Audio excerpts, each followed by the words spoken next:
गुटखा या सुपारी या फिर बीटल नट आप किसी भी फॉर्म में खा रहे हो तो उसकी वजह से आपके मुंह का ओपनिंग या मुंह खुलना कम होता है और इस कंडीशन को कहा जाता है ओरल सबम्यूकस फाइब्रोसिस। नाउ मैंने इसके बारे में एक वीडियो बनाया था जहाँ पे इस कंडीशन के बारे में मैंने काफ़ी डिटेल में डिस्कस किया था। आज मैं गुटखा की वजह से जो मुंह खुलना कम होता है जिसे कहा जाता है ओरल सबम्यूकस फाइब्रोसिस, उसके ट्रीटमेंट के बारे में डिटेल में बात करने वाला हूँ और ऐसी 10 ट्रीटमेंट मोडालिटीज या फिर मेडिसिन जो आप ले सकते हो जिससे कि आपकी माउथ ओपनिंग इम्प्रूव हो सकती है। बट मेरी एक रिक्वेस्ट है, मैं आपको एक चीज़ बताना चाहूँगा कि आप इन मेडिसिन को सेल्फ मेडिकेशन के स्वरूप में ना लें। किसी भी मेडिकल सुपरविजन के अलावा आप इस मेडिसिन को ना लें। डॉक्टर से कंसल्ट करने के बाद ही आप इस मेडिसिन को लें। नमस्ते दोस्तों, मैं हूं doctor Yogesh Rathore. I am a practising dentist, oral medicine specialist. Welcome to oral health master. Submucous fibrosis जो कंडीशन है उसमें जब आपका मुंह खुलना कम हो जाता है तो 10 ऐसी ट्रीटमेंट मोडालिटीज है जिसके बारे में मैं आज बात करने जा रहा हूँ। तो जो फर्स्ट ट्रीटमेंट है वो है ऑइंटमेंट क्यूराडेक्स जेल, जो कि है कर्क्यूमा ओरल जेल, जो होता है नेचुरल एक्सट्रैक्ट ऑफ हल्दी और कुर्क्यूमिन। तो इसके results as an anti inflammatory काफ़ी अच्छे हैं जो मैं देखता हूँ ओरल सबम्यूकस फाइब्रोसिस में। और जब आपका माउथ ओपनिंग कम है तब ये ऑइंटमेंट हम दे सकते हैं। तो ये है नंबर 1 क्यूराडेक्स ओरल जेल 50 मिलीग्राम, जो है कुर्कुमा ओरल जेल, ये लगा सकते हैं। नाउ नंबर 2 ट्राइएम्सिनोन एसीटोनाइड, जो है टॉपिकल 0.1% जेल हम दे सकते हैं in mild cases of oral submucous fibrosis, जहाँ पे अगर बहुत ज़्यादा गाल अंदर से लाल है, अगर छाले आपके मुंह में है, तो ऐसे समय पर हम ट्राइएम्सिनोन एसीटोनाइड जो कि टॉपिकल स्टेरॉइड है वो दे सकते हैं, जिसका कि काम होता है आपके इन्फ्लामेशन को मुंह के अंदर उसे कम करना। नंबर 3 है वो है एंटीऑक्सीडेंट्स। नाउ एंटीऑक्सीडेंट जो टैबलेट है जो कि मल्टीविटामिन्स होते हैं, विटामिन ए या B complex, beta carotene, lycopene, जिनका काम होता है एज एन एंटीऑक्सीडेंट। जो भी ऑक्सीडेटिव डैमेज आपके बॉडी के अंदर हो रहा है, फ्री रेडिकल्स बॉडी के अंदर बन रहे हैं, उन रेडिकल्स को कम करने का काम करते हैं एंटीऑक्सीडेंट्स। तो एंटीऑक्सीडेंट्स में फर्स्ट टैबलेट मैं कहूँगा कि फाइब्रो, जिसके अच्छे रिजल्ट्स हैं, आप दे सकते हो ओरल सबम्यूकस फाइब्रोसिस में ले सकते हो। Then Lycostar, again very renowned brand, जो कि अच्छे रिजल्ट्स हैं ओरल सबम्यूकस फाइब्रोसिस में। तो आप इन दोनों टैबलेट को एज एन एंटीऑक्सीडेंट अल्टरनेटिवली आप ले सकते हो। So that was number 3।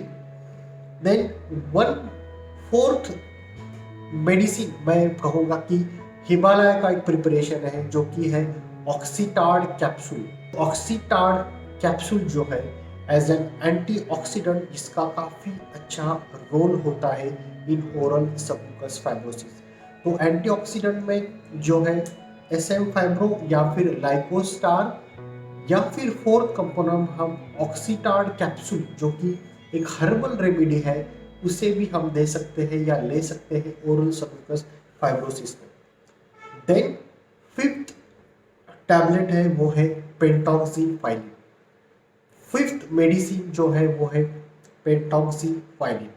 तो पेंटॉक्सीफाइलिन भी एक ब्लड सर्कुलेशन बढ़ाने का काम करता है, वैसोडायलेटर का उसका काम है। और ऐसे बहुत से स्टडीज़ में पाया गया है कि पेंटॉक्सीफाइलिन लेने के बाद एक 3 महीने का कोर्स लेने के बाद माउथ ओपनिंग में काफ़ी इम्प्रूवमेंट हुई है। तो पेंटॉक्सीफाइलिन भी कैप्सूल अच्छी रिजल्ट्स देती है सबम्यूकस फाइब्रोसिस में। देन 6th नंबर मेडिसिन है levamisole. Now levamisole is a antihelminthic, it's a immunomodulatory drug. Levamisole काफ़ी अच्छे से रिजल्ट्स आते हैं अगर उसे प्रॉपरली दिया जाए in resistant cases of oral submucous fibrosis, जहाँ पे अलॉन्ग विथ एंटीऑक्सीडेंट अगर आप लिवेमिसोल को ऐड कर रहे हो तो वहाँ पे इम्यूनोमॉड्यूलेटरी प्रॉपर्टीज़ की वजह से आपके बॉडी मुंह के अंदर का इन्फ्लामेशन कम होता है और ओरल सबम्यूकस फाइब्रोसिस में काफ़ी मदद होती है। तो लिवेमिसोल एक टैबलेट है। Seventh I would say injection के फॉर्म में है, जहाँ पे इंट्रालीशनल इंजेक्शन, जहाँ पे आपके मुंह के अंदर लीजन्स है या फिर फाइब्रोटिक बैंड्स पल्पेट हो रहे हैं या आपको उंगली से फील हो रहे हैं, वहाँ पर इंजेक्शन देके उन बैंड्स को कम किया जा सकता है। तो जो फाइब्रिनोलाइटिक एजेंट होते हैं उन्हें लोकल इंजेक्शन के देकर आपके जो बैंड्स है वो ब्रेक हो सकते हैं।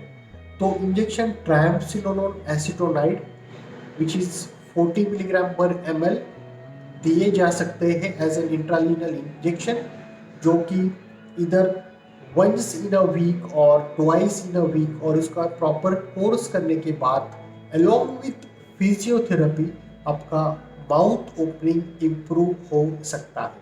8th प्रिपरेशन मैं कहूँगा हाइलुरोनिडेज अलॉन्ग विथ डेक्सामेथासोन और लिग्नोकेन, इससे भी माउथ ओपनिंग इम्प्रूव होती है।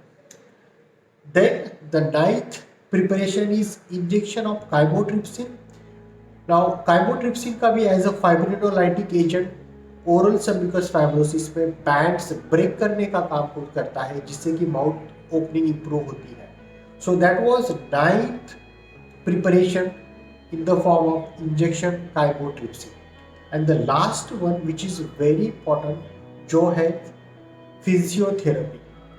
जी हाँ दोस्तों, आप किसी भी फॉर्म ऑफ ट्रीटमेंट को ले रहे हो, अगर आप moderate to severe form of oral submucous fibrosis से अगर आप उसके थ्रू जा रहे हो तो फिजियोथेरेपी बहुत ज़्यादा ज़रूरी है। फिजियोथेरेपी में मुंह को अंदर से फुलाना, किसी भी प्रकार के बलून को आप फुला सकते हो, अंदर से फुलाने के बाद आपके जो बैंड्स हैं वो ब्रेक होते हैं। तो फिजियोथेरेपी या फिर एक वार्म जो सलाइन वाटर है या वार्म वाटर है उसके गार्गल करना या उससे गरारा करना, उससे भी अच्छे रिजल्ट्स आते हैं। सो फिजियोथेरेपी इज़ वेरी इंपॉर्टेंट। अगर आप कोई भी फॉर्म ऑफ ट्रीटमेंट ले रहे हो, topical steroid along with antioxidant ले रहे हो, तो फिजियोथेरेपी का रोल काफ़ी ज़्यादा इम्पॉर्टेंट या ज़रूरीमंद होता है।